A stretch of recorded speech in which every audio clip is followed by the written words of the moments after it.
Assalamualaikum warahmatullahi wabarakatuh. Halo anak-anak kelas 5, bagaimana kabar kalian semua? Semoga kalian di rumah dalam keadaan yang sehat ya, amin. Hari ini bertemu lagi dengan Bu Wahyu.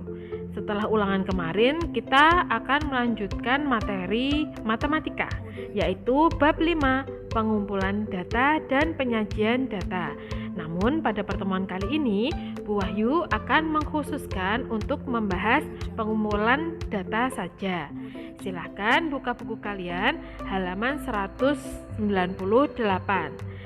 Anak-anak, perlu kalian ingat sebelum memulai pembelajaran, jangan lupa kalian mandi terlebih dahulu, jangan lupa sholat, duha, dan juga jangan lupa sarapan terlebih dahulu ya. Anak-anak, untuk mengumpulkan suatu data, kita harus mengerti terlebih dahulu pengertian dari data. Jadi, menurut KBBI atau Kamus Besar Bahasa Indonesia, data adalah keterangan yang benar dan nyata. Atau dengan kata lain, data adalah sesuatu yang belum mempunyai arti bagi penerimanya dan masih memerlukan adanya suatu pengolahan. Data merupakan suatu kumpulan yang terdiri dari fakta-fakta untuk memberikan gambaran yang luas terkait dengan suatu keadaan.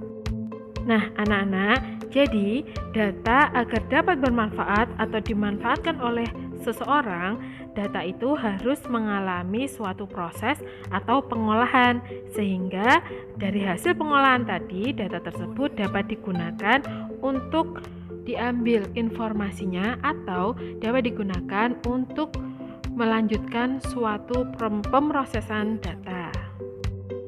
Nah, oleh karena itu kira-kira data itu berupa atau berwujud seperti apa ya anak-anak?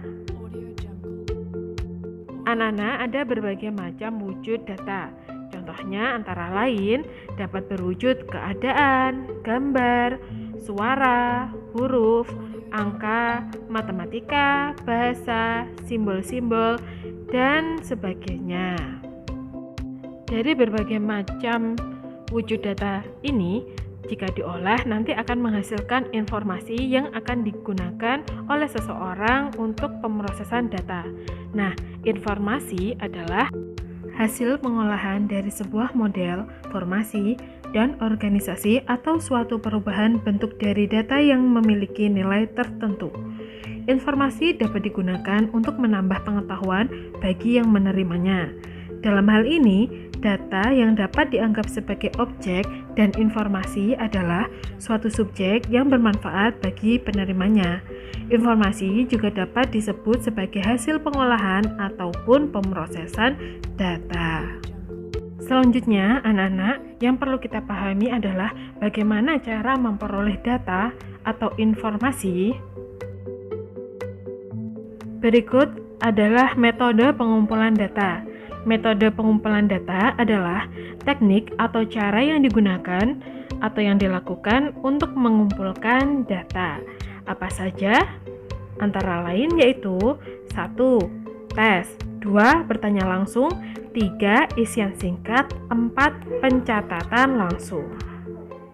Anak-anak, untuk lebih memahami pengumpulan data, mari kita simak gambar berikut ini.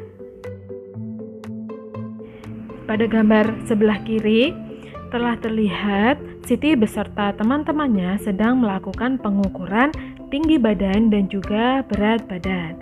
Pada tabel sebelah kanan telah diperoleh tinggi badan dan berat badan Siti beserta masing-masing anak.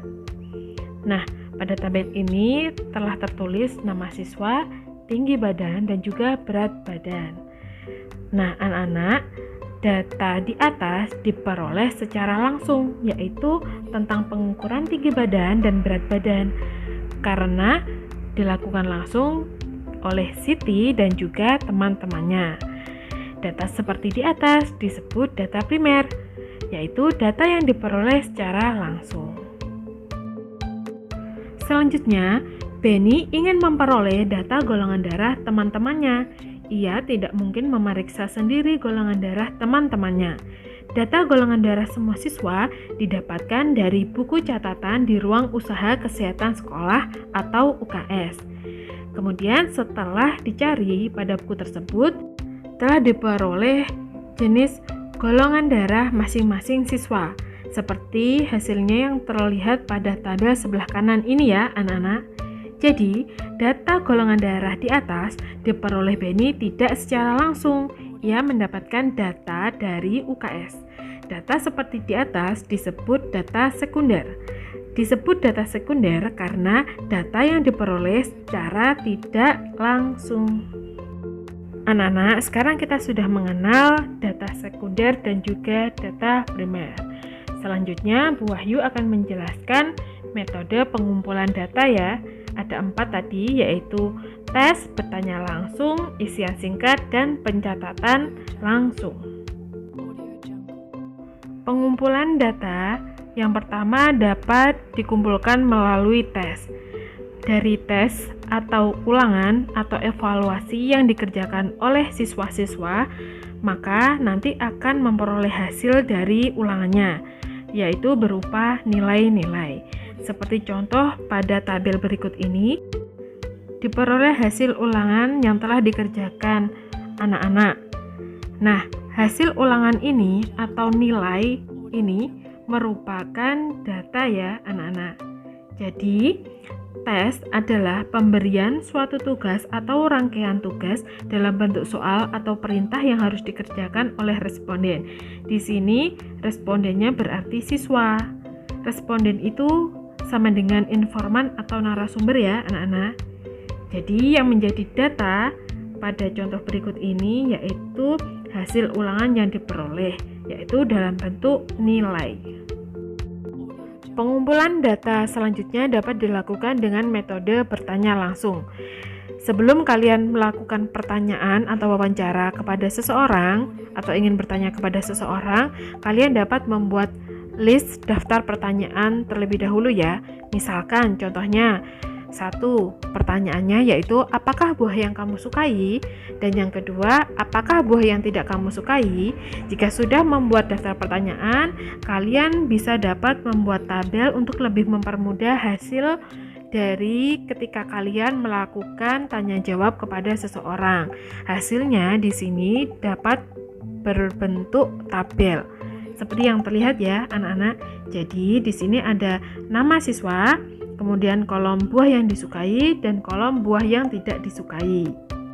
Sehingga telah diperoleh hasil pengumpulan data dengan menggunakan metode bertanya langsung. Metode pengumpulan data yang ketiga yaitu dapat dilakukan dengan isian singkat. Isian singkat ini dapat disebut juga mengisi angket. Nah, angket itu yang seperti apa? Angket adalah lembar isian yang berisi pertanyaan-pertanyaan. Biasanya pertanyaannya itu singkat ya anak-anak. Contohnya seperti ini, contoh lembar isian singkatnya. Isinya nama, alamat, tinggi badan, berat badan, kemudian golongan darah. Jadi, pengumpulan data dengan lembar isian dapat dilakukan dengan cara masing-masing orang mengisi lembar isian. Hasilnya kemudian dikumpulkan. Hasil isian tersebut itulah yang dimaksud dengan data.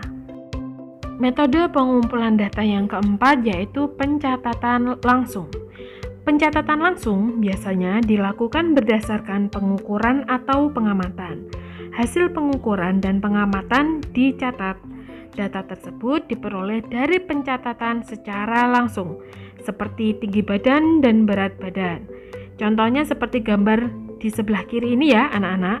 Jadi misalkan ini nama siswanya Siti, langsung diukur berat badannya berapa, nanti ditulis hasilnya. Nah, hasilnya inilah yang disebut dengan data. Anak-anak, itulah tadi 4 metode untuk mengumpulkan sebuah data. Untuk lebih memahaminya, mari kita belajar menyelesaikan soal atau contoh soal berikut ya. Berikut adalah nilai ulangan bahasa daerah siswa kelas 5. Di sini ada nilai 65, 70, 85, 90, dan seterusnya. Nah, pertanyaannya adalah A.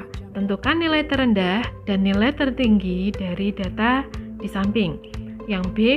Berapa siswa yang nilainya di bawah 70? C. Berapa siswa yang nilainya di atas 80? D. Berapa banyak siswa yang mendapat nilai 75? Untuk menyelesaikan pertanyaan-pertanyaan ini, mari kita simak penyelesaiannya berikut ini. Untuk menyelesaikan pertanyaan tadi, langkah pertama yang dilakukan yaitu berdasarkan hasil ulangan bahasa daerah kelas 5, nilai-nilai tadi silahkan kalian urutkan terlebih dahulu ya, seperti pada kotak merah sebelah kanan ini, mulai dari nilai yang terendah sampai nilai yang tertinggi. Bagaimana Bu Wahyu jika nilainya ada yang sama? Tidak apa-apa, tetap ditulis dengan berulang sejumlah nilai yang ada pada data yang diperoleh. Misalkan nilai 60, 65, 70-nya yang mendapat 70 ada 3 anak. Jadi menurutnya juga 3 kali nilai 70. Begitu juga seterusnya ya anak-anak. Jika sudah urut mulai dari nilai terendah sampai nilai yang tertinggi, maka kita akan lebih mudah menjawab pertanyaan-pertanyaan tadi, yaitu yang pertanyaan A, nilai terendah diperoleh yaitu 60, nilai tertinggi yaitu 90. Yang pertanyaan B, nilai di bawah 70 ada 3 siswa. Yang C, nilai di atas 80 ada 13 siswa. Yang D, nilai 75 ada 5 siswa. Anak-anak, sekarang kerjakanlah latihan soal halaman 207 sampai 208. Ingat, nomor 2, 9, dan 10 saja ya. Kerjakan pada buku tulismu. Jangan lupa jika sudah selesai difoto dan dikirim ke WA Bu Wahyu. Alhamdulillah anak-anak, itulah tadi serangkaian pembelajaran matematika pada pertemuan kali ini. Jika kalian sudah selesai mengerjakan latihan soal, kalian bisa mengakhiri pembelajaran kali ini. Semoga video ini dapat bermanfaat untuk kalian belajar di rumah ya. Apabila ada kurang lebihnya, Bu Wahyu mohon maaf. Bu Wahyu akhiri ya.